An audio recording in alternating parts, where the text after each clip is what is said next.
Assalamualaikum warahmatullahi wabarakatuh. Salam sejahtera bagi kita semua. Perkenalkan, nama saya Desti Fauzia. Kalian bisa memanggil saya dengan sebutan Ibu Desti. Hari ini kita akan membahas materi tentang bagaimana cara belajar yang efektif. Belajar adalah proses aktivitas yang mengarah kepada perubahan yang positif pada pengetahuan, keterampilan, dan sikap. Nah, tujuan materi dari belajar efektif yaitu yang pertama, siswa mengetahui bahwa belajar adalah tanggung jawab setiap siswa. Yang kedua, siswa terhindar dari kegagalan dalam belajar. Yang ketiga, siswa dapat mengatasi masalah yang muncul dalam belajar.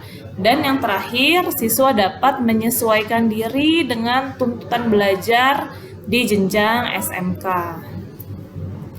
Nah, sebelum kita membahas tentang bagaimana cara belajar efektif, mari kita membahas sedikit tentang gaya belajar. Apa sih gaya belajar? Gaya belajar merupakan suatu yang sangat penting dan sangat menentukan bagi siapapun dalam melaksanakan tugas belajarnya, baik di rumah, di masyarakat, terutama di sekolah. Siapapun dapat belajar dengan lebih mudah ketika ia menemukan gaya belajar yang cocok dengan dirinya sendiri. Nah, apa gaya belajarmu? Bagaimana cara kamu mengetahuinya? Mari kita bahas satu persatu tentang gaya belajar. Ada macam-macam gaya belajar. Yang pertama itu ada visual, yang kedua ada auditory, dan yang ketiga ada kinestetik. Yang pertama kita bahas yaitu tentang gaya belajar visual atau visual learners. Gaya belajar visual menitik beratkan pada ketajaman penglihatan. Jadi dengan cara melihat, bukti-bukti konkret harus diperlihatkan terlebih dahulu agar mereka paham. Gaya belajar seperti ini mengandalkan penglihatan atau melihat terlebih dahulu baru mempercayainya. Jadi sangat mengandalkan indera mata kita atau indera penglihatan kita. Ciri-ciri gaya belajar visual ini yaitu pertama, cenderung melihat sikap, gerakan, dan bibir guru yang sedang mengajar. Yang kedua, mereka bukan pendengar yang baik saat berkomunikasi. Yang ketiga, saat mendapat petunjuk untuk melakukan sesuatu, biasanya akan melihat teman-teman lainnya, baru kemudian dia sendiri yang bertindak. Yang keempat, tak suka bicara di depan kelompok dan tak suka pula mendengarkan orang lain, terlihat pasif dalam kegiatan diskusi. Yang kelima, kurang mampu mengingat informasi yang diberikan secara lisan. Lebih suka peragaan daripada penjelasan lisan. Yang terakhir, dapat duduk tenang di tengah situasi yang ribut dan ramai tanpa terganggu. Ini merupakan ciri-ciri gaya belajar secara visual. Yang kedua, yaitu gaya belajar auditory atau auditory learners.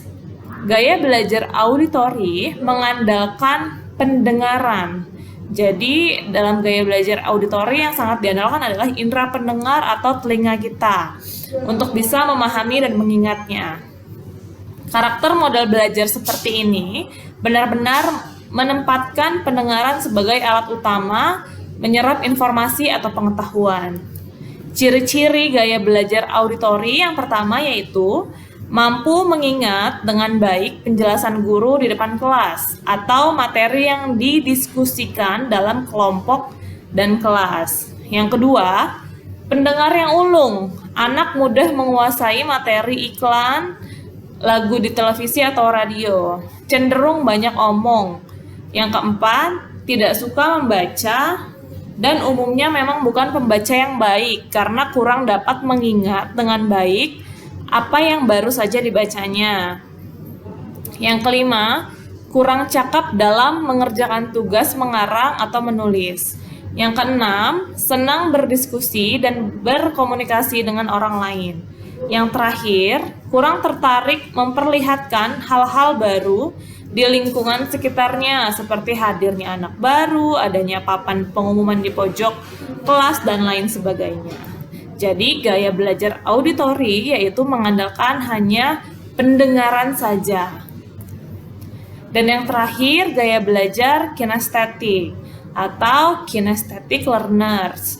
Gaya belajar kinestetik mengharuskan individu yang bersangkutan menyentuh atau bergerak sesuatu yang memberikan informasi tertentu agar bisa mengingatnya. Jadi cara atau gaya belajarnya dengan gerakan. Ciri-ciri belajar kinestetik. Yang pertama yaitu menyentuh segala sesuatu yang dijumpainya, termasuk saat belajar. Sulit berdiam diri atau duduk manis, selalu ingin bergerak. Mengerjakan segala sesuatu yang memungkinkan tangannya aktif. Contohnya, saat guru menerangkan pelajaran, dia mendengarkan sambil tangannya asyik menggambar. Yang keempat, suka menggunakan objek nyata sebagai alat bantu belajar. Yang kelima, sulit menguasai hal-hal abstrak seperti peta, simbol, dan lambang. Yang keenam, menyukai praktek atau percobaan. Dan yang terakhir, ciri belajar kinestetik yaitu menyukai permainan dan aktivitas fisik. Nah, sekarang bagaimana cara belajar Anda?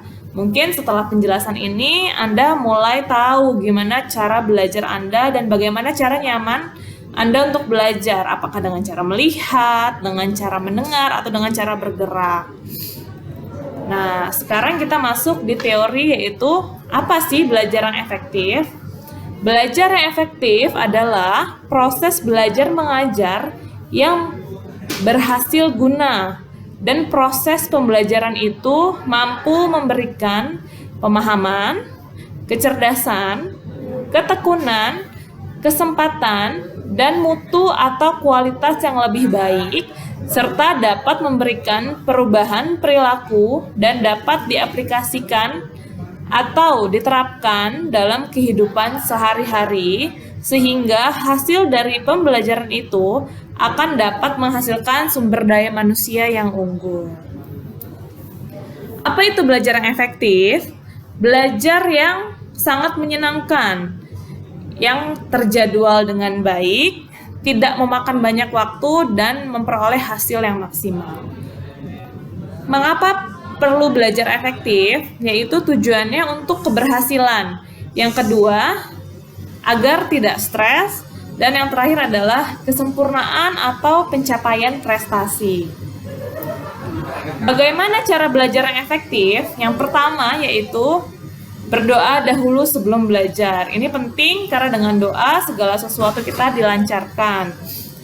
Dan yang kedua yaitu buatlah jadwal belajar. Apabila Anda tipe orang yang belajar yang nyaman di pagi hari, buatlah jadwal belajar di pagi hari atau di waktu manapun yang membuat diri Anda nyaman. Yang keempat, bagaimana cara belajar yang efektif? Niatkan di dalam diri. Karena tanpa niat, segala sesuatu tidak akan terjadi. Jadi, tolong hilangkan rasa malas dan selalu bersemangat untuk belajar. Nah, yang keempat yaitu dengan belajar kelompok. Kenapa harus belajar kelompok? Belajar kelompok dapat menjadi kegiatan yang lebih menyenangkan karena ditemani oleh teman-teman dan berada di rumah sendiri sehingga dapat lebih santai. Namun sebaiknya tetap didampingi oleh orang dewasa seperti kakak, paman, bibi, atau orang tua agar belajar tidak berubah menjadi bermain. Belajar kelompok ada baiknya mengajak teman yang pandai dan rajin belajar agar yang tidak pandai jadi ketularan pintar. Ini penting. Dalam belajar kelompok, kegiatannya adalah membahas pelajaran yang belum dipahami oleh semua atau sebagian kelompok belajar, baik yang sudah dijelaskan guru maupun yang belum dijelaskan oleh guru. Nah, yang kelima yaitu rajin membuat catatan, intisari pelajaran atau rangkuman. Apa itu intisari atau rangkuman? Bagian-bagian yang penting dari pelajaran sebaiknya dibuat catatan di kertas atau buku kecil yang dapat dibawa kemana-mana, sehingga dapat dibaca dimanapun kita berada. Namun catatan tersebut jangan dijadikan media mencontek, karena dapat merugikan diri kita sendiri. Selanjutnya, untuk belajar yang efektif yaitu menjadi aktif bertanya dan ditanya. Jadi, setiap belajar di kelas atau dimanapun, proaktif dalam bertanya apa yang Anda kurang pahami. Karena dengan bertanya, segala sesuatu pasti akan mudah untuk diingat. Selanjutnya yaitu mendengarkan penjelasan guru dengan baik. Karena dengan kita mendengarkan dengan baik penjelasan dari guru, semua informasi yang ditangkap akan lebih maksimal. Yang kedelapan, pilihlah lokasi dan situasi yang kondusif serta nyaman. Karena dengan seperti ini, Anda dapat dengan mudah menyerap semua materi yang Anda baca atau yang Anda pelajari. Nah, untuk belajar yang efektif juga tidak baik apabila dilakukan dengan cara yang sangat lama. Jadi dengan cara belajar yang sering namun dengan durasi waktu yang tidak terlalu lama. Harus cukup istirahat, makan, dan cukup juga bermain agar semuanya serba seimbang. Dan yang terakhir yaitu bagaimana cara belajar yang efektif, yaitu lakukan senam otak sebelum dan sesudah belajar agar selalu refresh. Dalam belajar yaitu ada beberapa faktor yang menentukan keberhasilan. Yaitu pertama, faktor dari dalam diri.